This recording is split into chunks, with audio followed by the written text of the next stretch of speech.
para sa mga bagay na talagang gusto mong madulas yan, suwabe lang yung, alam mo yun, yung hagod, ganyan. And even my mom uses it. Anong mas trip mong nilalagay? Lotion, oil, or petroleum? Doon ako saan ako sanay? Oh. Petroleum. Kinalakihan!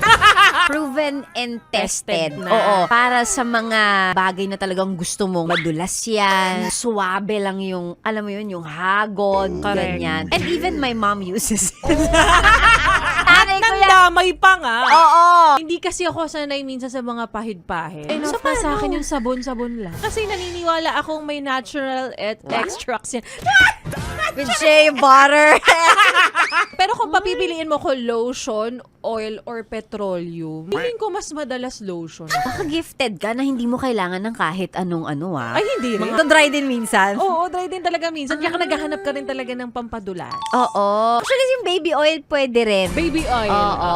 Yan. Pero parang masyado na siyang malagkit for me. Oo, tsaka mainit sa balat. Ayun, may friction na nga. Tas may... Oo.